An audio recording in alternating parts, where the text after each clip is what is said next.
Capítulo 1. O silêncio da morte. O caixão de Leonan desceu sob uma chuva fina. O som dos pingos na madeira era o único ritmo que sobrava num mundo onde seu riso havia desaparecido. Seu pai não chorava. Apenas olhava como se esperasse que, a qualquer momento, Leonan abrisse os olhos e dissesse que tudo era uma brincadeira.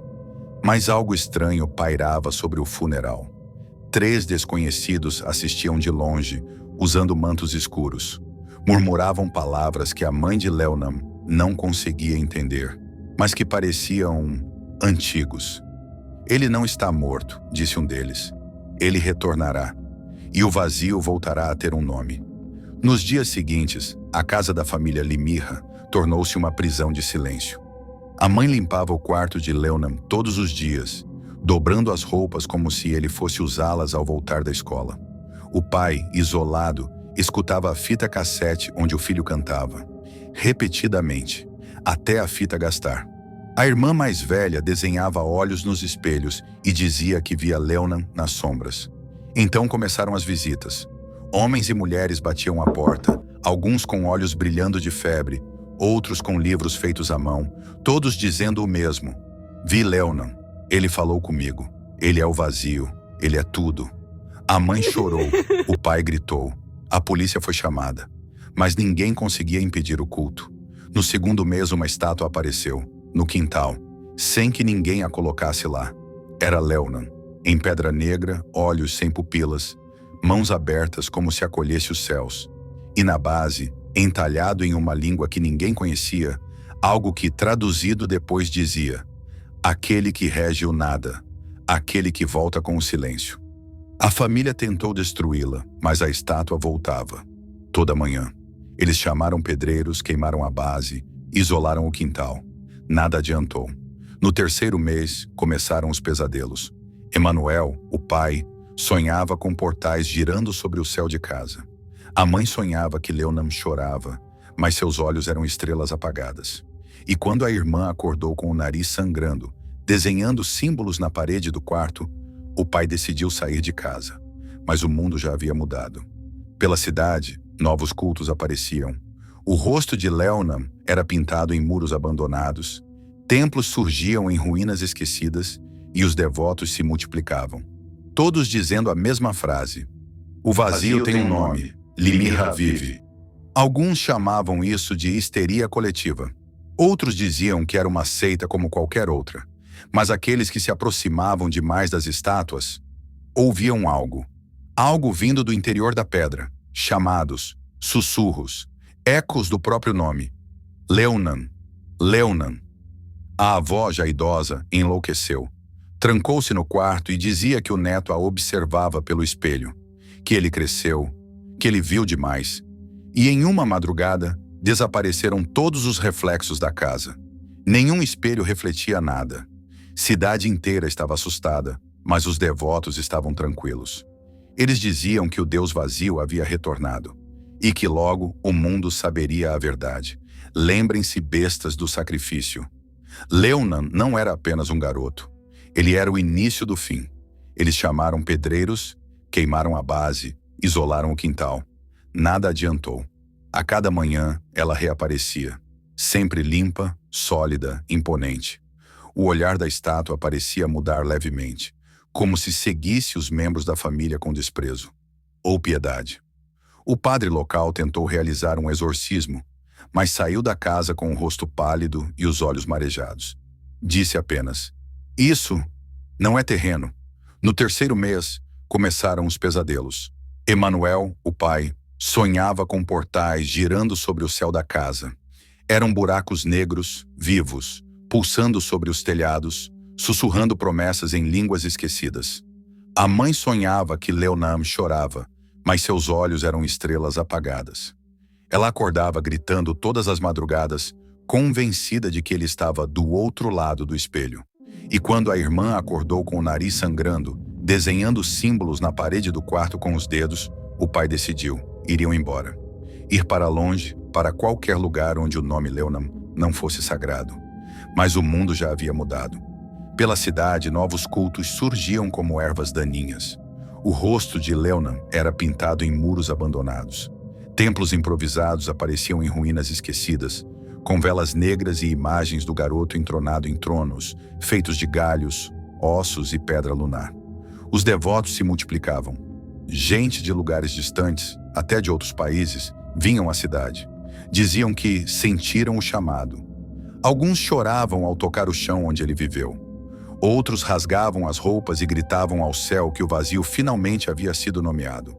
Todos repetiam a mesma frase. O vazio tem um nome, Limirha vive. Capítulo 2. O sussurro nas estrelas. A irmã de Leonan acordou com sangue seco nos lábios e uma palavra gravada à unha no braço. Catel Limirha. Ela não se lembrava de ter escrito aquilo, nem mesmo sabia o que significava, mas a frase repetia-se em sua mente como uma batida constante, como o tic-tac de um relógio enterrado em carne. Naquela manhã, o céu parecia errado. O sol demorou a nascer, e quando subiu, sua luz tinha um leve tom esverdeado, como se o mundo estivesse sendo iluminado por uma lâmpada moribunda. Pássaros voavam em círculos, perdendo o senso de direção.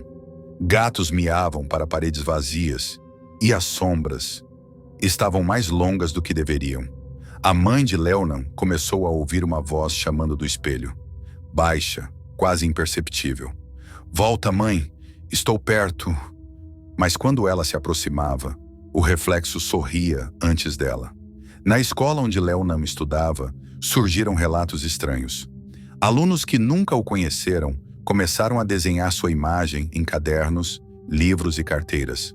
Sempre do mesmo jeito, olhos vazios, braços abertos e o símbolo do infinito invertido no peito. O psicólogo da escola tentou intervir, mas enlouqueceu após olhar uma das páginas por tempo demais.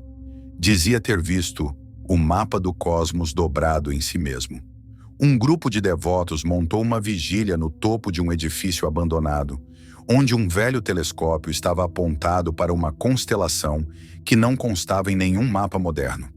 Chamavam-na de Olho de Limirha e garantiam que, ao observar por tempo suficiente, podiam ver um trono de ébano girando entre estrelas mortas, onde Leonan, ou o que restou dele, flutuava entre tentáculos de tempo, sussurrando para as galáxias. Eu sou o fim. Eu sou o primeiro. Eu sou o vazio. A cidade entrou em colapso psicológico. Crianças cantavam canções em idiomas que jamais ouviram. Velhos tinham sonhos de abismos com batidas cardíacas. Pessoas desapareciam, ou pior, voltavam diferentes, com olhos de vidro e vozes duplas. O culto ganhou nome. A Ordem de Limirha vazia o coração. E seus seguidores, vestindo mantos feitos de roupas infantis costuradas, espalhavam-se pelo país. Erguiam templos com paredes cobertas de símbolos que se moviam quando não eram observados. Enquanto isso, a família de Leonan mergulhava no desespero. O pai começou a escrever compulsivamente em pedaços de papel alumínio. Dizia que o papel bloqueava as vozes. A mãe queimou todas as fotos de Leonan, mas elas voltavam aos porta-retratos por conta própria, agora com os olhos negros e a boca costurada. A irmã começou a falar enquanto dormia, em um tom grave e arrastado que não era dela. Dizia frases como: as estrelas são portais abertos. O corpo de Leonan é só a primeira casca. A eternidade lambe os cantos do universo, faminta. Na última noite daquele mês, o céu finalmente se abriu. Não choveu, não relampejou. Ele se abriu, como carne celeste rasgada, como um olho cicatrizado se reabrindo no véu da noite. E lá, entre as nuvens estáticas, podia-se ver algo enorme, serpentino, infinito, respirando entre as estrelas, com a face de Leonan e a voz do vazio. Minha morte foi o vosso nascimento. Vós sois o eco. Eu sou a origem. Capítulo 3. O primeiro ídolo. A cidade amanheceu com um monumento que ninguém havia construído. Erguido no centro da praça principal, o ídolo tinha 10 metros de altura, feito de uma pedra negra que absorvia a luz.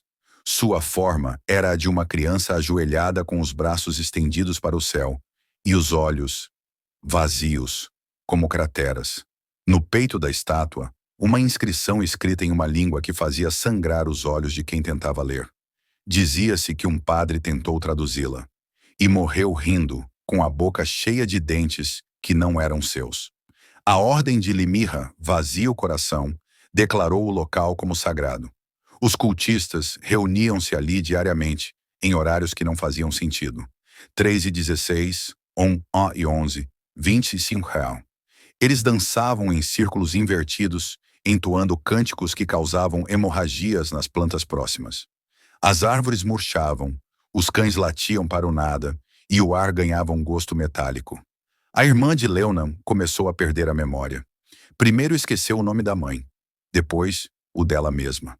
Passava horas encarando a parede, murmurando: "Eu sou a irmã do trono, eu sou o recipiente da pele anterior." A mãe, consumida pela culpa, tentou se suicidar, mas foi impedida por um grupo de seguidores que invadiu sua casa. Diziam que ela era a porta biológica e que sua morte apressaria a ascensão do corpo inteiro do vazio. Enquanto isso, o ídolo crescia, sem explicação, sem operários. A cada noite ele estava maior, e seu rosto se tornava mais semelhante ao de Leonan. As pessoas começaram a vê-lo nos sonhos, não como criança, mas como uma entidade colossal, feita de galáxias esmagadas e tentáculos feitos de tempo distorcido.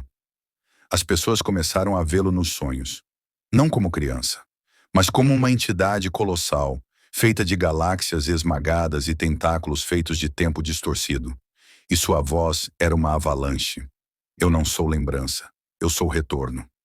Capítulo 4. O fim começa dentro. Foi no eclipse que o mundo rompeu-se por dentro. O céu escureceu, mas não por causa da lua. Era o próprio vazio tomando o céu como seu templo. Todos aqueles que sonharam com Leonan naquela semana desapareceram em silêncio, deixando apenas a pele como roupa vazia sobre a cama. Na casa da família, a irmã acordou com os olhos completamente brancos, sem pupilas, sem reação. Apenas sussurrava um nome sem fim. Limirra, Limirra, Limirra. O pai, já insano, arrancou os próprios olhos com uma colher de chá, dizendo: "Prefiro o escuro do que vê-lo olhando de volta." A mãe, ela fugiu, mas não chegou longe. Foi capturada por fiéis que a amarraram no altar recém-formado abaixo do ídolo. O ídolo agora respirava, emitia um som úmido, vivo. E na noite do sacrifício, as estrelas recuaram no céu, abrindo espaço para algo maior, algo que rasgava o cosmos como um parto cruel. O templo desabrochou como uma flor de carne, e de dentro dele saiu ele. Não um garoto, não um espírito, mas o Deus cósmico Leonan Limirra, agora em sua forma plena, com braços que tocavam dimensões, com olhos que queimavam o conceito de tempo, com uma boca capaz de engolir a sanidade de uma civilização. Ele olhou para a mãe e sorriu. "Agora sabes, eu sou teu filho, mas também sou teu fim." Ela tentou gritar, mas a voz desistiu do corpo. Em um instante, foi engolida pela forma divina de Limirra, tornando-se mais uma célula do seu novo corpo estelar. A humanidade observou. Poucos adoraram, muitos enlouqueceram. E o mundo passou a girar ao redor do novo centro cósmico, o vazio vivo, o trono escuro, o Deus que já foi menino. Não houve salvação, nem resistência, apenas aceitação da insignificância. Restou uma estátua, num planeta frio e sem cor, de uma criança sorrindo, e ao pé dela, um aviso escrito em sangue seco: "Aqui jaz a esperança", que ousou esquecer o vazio.